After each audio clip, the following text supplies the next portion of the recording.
O advogado-geral da União, Jorge Messias, e o ministro da Casa Civil, Rui Costa, acompanhados de integrantes ali de suas atribuições, né? O ministro da Casa Civil, com alguns assessores, o Jorge Messias, que é advogado-geral da União, com alguns assessores. Eles foram conversar com o Roberto Barroso, ministro do Supremo Tribunal Federal, e foram garantir que serão cumpridas as determinações do próprio Barroso relacionadas à situação não só dos Yanomami, mas também de outros povos indígenas, porque o Barroso cobrou do governo que atuasse para garantir isso agora, mês passado, para que atuasse para garantir a retirada imediata dos garimpeiros ilegais de 7 terras indígenas, incluindo a terra Yanomami. 7. Não era só no território Yanomami. E também Barroso permitiu a abertura de crédito orçamentário para garantir as providências necessárias para o cumprimento da decisão. Por que seria necessária essa autorização? Porque, caso contrário, haveria a possibilidade de se indagar perante o Supremo se não estaria configurada ali uma irresponsabilidade do governo, caso adotasse crédito orçamentário especificamente para esse assunto. E naquele processo, o Barroso, inclusive, determinou a abertura de apurações sobre possível prestação de informações falsas ao Judiciário pelo governo de Jair Bolsonaro em relação a medidas adotadas para garantir saúde dos Yanomami e a proteção, e aí não só dos Yanomami, mas também de outros povos. A informação que chegou ao Supremo era de que o governo havia realizado ações de vigilância alimentar e nutricional e de saúde em geral, além de enfrentamento à malária. Mas aí, a posição do tribunal, na nota oficial, é que, segundo informações dos processos, e aí é o que chega da FUNAI, o que chega da Polícia Federal, é que as operações não seguiram o planejamento aprovado pelo Supremo e ocorreram de maneira ineficiente. Não resolveu o problema. Esse rol de operações não resolveu o problema. E aqui o governo tem dito, e isso foi falado para o Barroso, isso tanto da parte do Jorge Messias quanto do Rui Costa, que o problema é complexo e requer planejamento para que se evite um cenário de comoção social em Boa Vista. Por quê? Porque em Boa Vista, parcela considerável da população depende do trabalho no garimpo. E entre os desafios estão a logística para a retirada dos garimpeiros e o encaminhamento do grupo, além de medidas que garantam tratamentos de saúde e, claro, para salvar a vida das populações indígenas das áreas afetadas. Aquilo que aparece na televisão, fotos dos jornais, na internet, imagem ou retrato, seja o que for, é exatamente esse sujeito que ele é um soldado. Ele é o cara que vai lá pôr a mão na massa.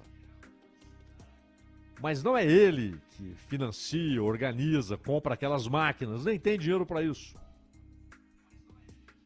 Aí é que está. Ele nem tem dinheiro para isso. Então, ele vai lá, para buscar ouro, já há os compradores e há uma série de organizações, não são 2 ou 3, porque a área é vastíssima, né? Não há um monopólio dos exploradores de atividade criminosa e ilegal. São vários grupos. Então ali você tem a face, mas é a face do sujeito que vai lá já com a encomenda, então ele tenta achar para entregar a encomenda, só que aquilo vai produzindo uma série de outras ilegalidades. A ilegalidade primária é o garimpo em terra onde não é permitido garimpar. Acabou. Não pode. Se houver, não, mas espera aí, esqueçam. O problema não será detido, pelo contrário. Ele vai se ampliar terrivelmente. E nós estamos vendo que a consequência pode ser, se nada é feito, pode ser o extermínio de um povo. Mas remover aquelas pessoas significa que outras virão, serão enviadas.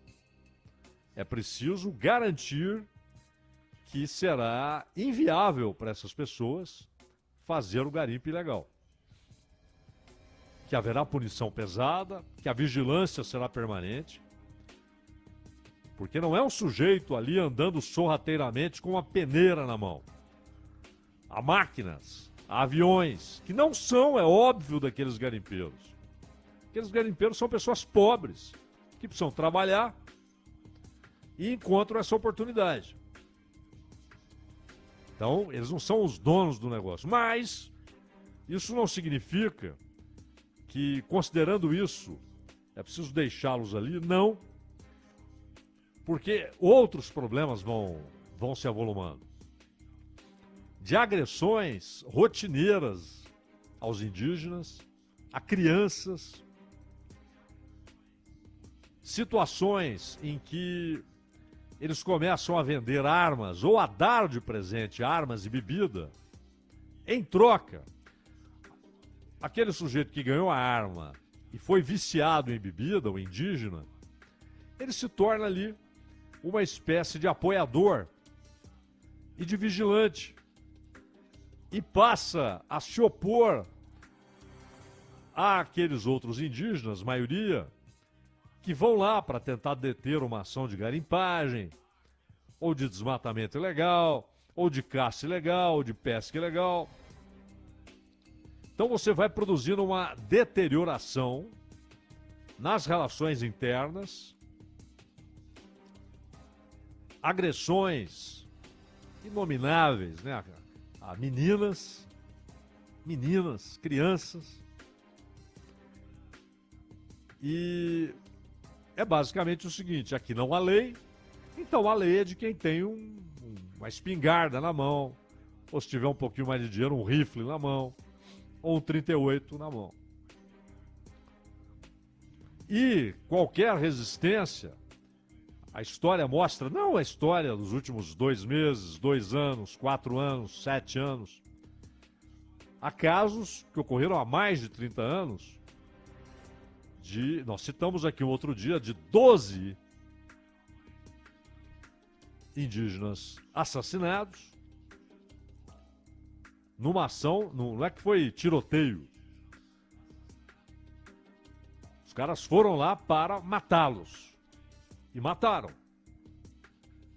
E o processo se arrastou, porque o juiz federal mandou prender. Aí o advogado recorreu, dizendo, não, mas isso é caso para júri popular, até que foi parar no Supremo, e o Supremo disse, não, o juiz tem razão, porque esse não é um caso qualquer, estamos falando de um povo que está sob tutela do Estado, esse é o ponto. Então, aquelas pessoas têm de sair de lá. E devem ir para onde? Se quiserem trabalhar na mesma área, ou seja, na mesma atividade, devem ir para os locais onde o garimpo é legal, está legalizado. Áreas onde o garimpo é bem-vindo, inclusive, produz riqueza, gera riqueza, é importante economicamente. Temos aí o caso de Boa Vista, citado pelo Rui Costa e pelo Messias. Mas o que acontece ali é uma atividade completamente à margem da lei. E quem enriquece, não aqueles caras. Aqueles caras vão, se não mudarem de atividade, vão ficar o resto da vida ali com encomendas, vão tentar buscar encomenda e tal. Às vezes pegam algo melhor, o sujeito melhora um pouquinho de vida. Mas é isso, quem está, de fato, ganhando muito dinheiro, se enriquecendo, são grupos organizados envolvendo empresários, políticos, fiscais. Veja o caso da utilização de mercúrio. Porque, claro, é uma atividade arriscada, difícil, você pode não encontrar nada. Então o sujeito lança a mão de tudo que é facilitador. Claro, o mercúrio não é usado porque eles gostam da cor que é produzida pela mistura do mercúrio com o meio aquático. Não. É porque ele é um facilitador da atividade. E o que acontece? Hoje, a contaminação das águas na região, contaminação por mercúrio, é 8.500 vezes maior do que o nível aceitável. Então não tem discussão, né? O nível de contaminação não é discutível, não é passível de discussão. Não é um pouquinho a mais, não. São milhares de vezes a mais do que o aceitável. E mata não só se o sujeito bebe a água, mas o caso mais comum de contaminação e que leva à morte, principalmente de crianças, é o peixe. Porque aquilo fica armazenado no peixe. Muito tempo. Ele é pescado, aberto, limpo, preparado, ingerido. Com ele vai o mercúrio. Todo dia, base da alimentação. Isso está provocando morte, está provocando doenças graves. Isso está afetando, inclusive, aqueles que nem nasceram, fetos, porque está demonstrado que o mercúrio afeta o organismo da mãe e da criancinha que está lá dentro da mãe. Antes de ser dada à luz, ela já foi contaminada pelo mercúrio, que veio lá do peixe.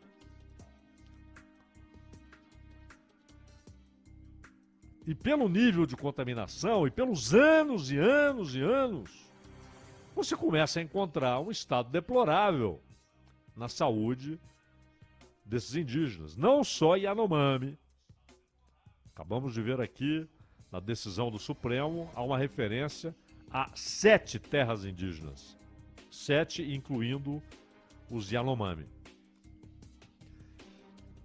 Então, não há margem para falar, não, vamos diminuir um pouquinho o uso de mercúrio. Não usem mercúrio. Vão usar. Aquilo é muito difícil, uma atividade difícil, penosa, dura. É o que os gregos, diferenciando um trabalho do outro, chamavam de ponos. Né? É o trabalho terrivelmente difícil. E aí o sujeito busca facilitadores. E num lugar onde não tem ninguém para dizer pode, não pode, não adianta você pôr uma placa ali, né? A placa será solenemente ignorada. Não é a placa. É a proibição acompanhada da vigilância, para garantir que a proibição será respeitada. Porque também não basta decretar que é proibido, porque isso já está decretado. A discussão não é se deve ser proibida a atividade, ela já está. Portanto, é uma atividade à margem do que a lei permite. E aí entra um outro ponto. Porque além dessa atividade, que repito, não está enriquecendo aqueles garimpeiros que saíram lá de barco e tal, são pessoas pobres. Você tem quem explora esse negócio. Inclusive onde há as grandes máquinas e tal, quem as adquire. Quem financia toda aquela atividade. Inclusive com armas. Tudo isso custa dinheiro. E há também a atividade do tráfico. E um tráfico endinheirado, né? Que traz cocaína da Colômbia, do Peru, da Bolívia. E aí usam aviões, tem amplos terrenos para pouso, né? Áreas de pouso para aviões pequenos. Assim como esses financiadores da grande garimpagem ilegal também tem. Então, a discussão não é sobre aquele sujeito lá. Aquele sujeito lá é a consequência. Só que ele, depois de um tempo ali dentro, ele passa a ser, ele próprio, uma fonte de grandes problemas. Como eu disse aqui. Na violência contra meninas, crianças. No tiro fácil contra qualquer um que se oponha àquela atividade. Ele se torna um problema. Ele está lá, penando, sobrevivendo, sendo explorado, mas ele, ao mesmo tempo, vira um opressor ali dentro. O poder armado ali dentro, impondo as próprias leis. E a presença dele ali é ilegal. Então ele não é a origem do problema, mas ele se torna um outro problema. Uma série de outros problemas. Mas é claro, nada disso ocorre se não há o sujeito que está longe dali, confortavelmente, ou comprando ouro extraído de maneira ilegal, ou explorando toda essa atividade. E você tem ali vários subprodutos, né, da ilegalidade. Então, as pessoas precisam de arma, então começa a haver o comércio ilegal de armas. Uma série de coisas. Muita gente, longe dali, no botequinho, comendo batatinha, tomando chopinho, ou no escritório, fala assim, mas puxa vida, cara, esse mundo de terra, para tão pouca gente, acontece que há uma decisão da sociedade materializada e tornada lei pelas representações da sociedade, pelo Estado, que fala dessa relação tutelar, que, por exemplo, o Supremo considerou lá em 2006 ao julgar um caso de 94. O problema é antigo, muito antigo. Então, mas o Supremo considerou isso. A proteção é devida. Não é uma opção. É uma exigência da Constituição. E aí, é tutela não no sentido de obrigar o indígena a ficar ali. Ele tem toda a liberdade para sair. Fala, não, eu vou para a cidade. Eu vou para São Paulo. Vou para a maior cidade do Brasil, eu quero ter uma vida urbana, ou eu vou para o Rio, ou eu vou para Belo Horizonte, para Curitiba, Porto Alegre, Salvador, Manaus, Belém, não importa. Ele pode ir para onde ele quiser. Mas o que a sociedade brasileira garantiu é que eles podem não apenas permanecer, mas ter o seu modo de vida preservado. Eu estava vendo hoje uma frase do Atatürk. O Atatürk foi o fundador da Turquia moderna, né? Ele foi o fundador da Turquia moderna, depois da Primeira Guerra Mundial. E o Ataturk dizia o seguinte: um país só é soberano, uma nação só é soberana. Mais importante é que ele usa a palavra nação, que é diferente de país. País é uma coisa, nação é outra, povo é outra coisa. E nação é uma coisa muito particular, né? A ideia de uma ligação étnica. Então ele dizia: ou a soberania é política, econômica, militar e cultural, ou não há soberania. Se você é controlado em qualquer um desses elementos, aquela nação não tem soberania. Então, garantir que eles tenham, se quiserem, uma vida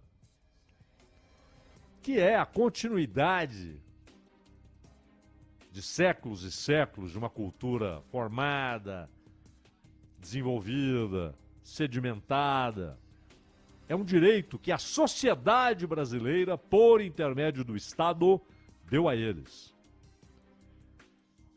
E aí, quem vive de caça e pesca, isso não acontece só com indígenas, não. Você tem no sertão brasileiro, você tem vários casos em que o sujeito, dependendo da situação climática, da quadra climática, ele é obrigado a buscar alimento na natureza. Ele perde a criação, muitas vezes não tem água, então ele é obrigado a buscar. E isso te obriga a percorrer terrenos imensos. Você não tem a caça ali no quintal te esperando. Ou a pesca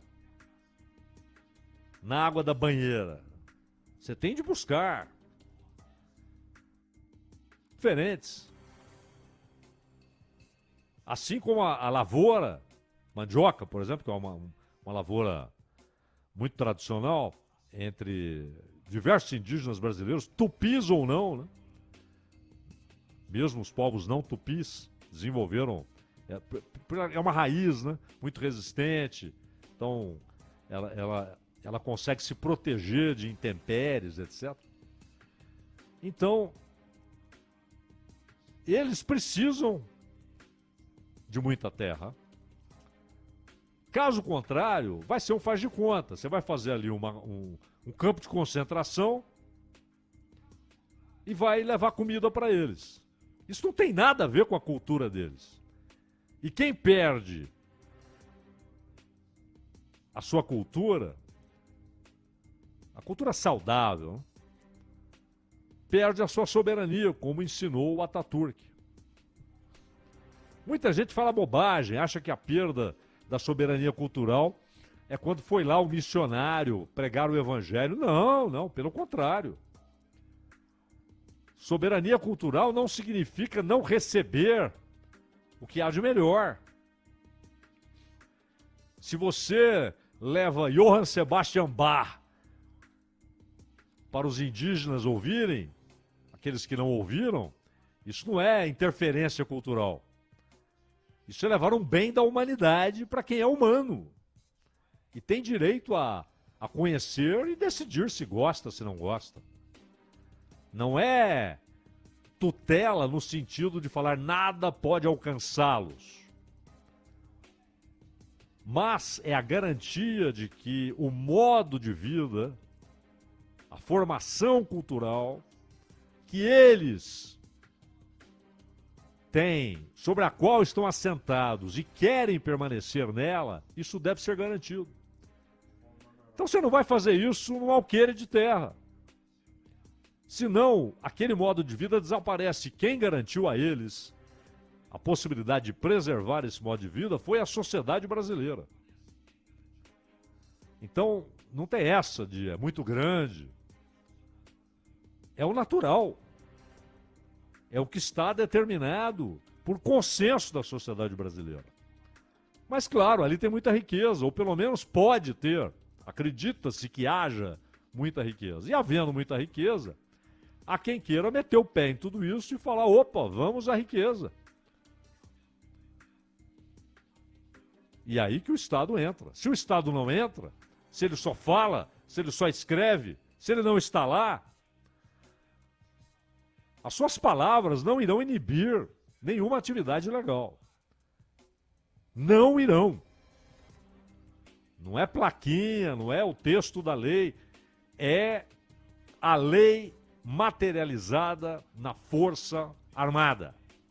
Seja a Polícia Federal, seja a Polícia Militar, seja o Exército, é a Força Armada. É o que garante a execução da lei. E, claro, a saúde, o acesso à saúde pública que todos nós temos, por que eles não têm? Porque é longe, falhou o Estado. Porque também há a garantia de que eles terão acesso à saúde pública. Tem de levar lá. E tem de levar também em vários lugares onde ela não está. Em bairros de São Paulo, onde não está. No sertão do Nordeste, onde não está. Não está. Não está o posto médico, não está a escola. Mas tem asfalto na estrada do ministro, que leva ao aeroporto do ministro. Aí tem. Então, é obrigação atender a essas exigências simples que o Barroso colocou em janeiro. Ele não inventou nada. É o que está na Constituição. Tem de cumprir. E quem não cumpriu, tem de explicar por que não cumpriu. Ronald.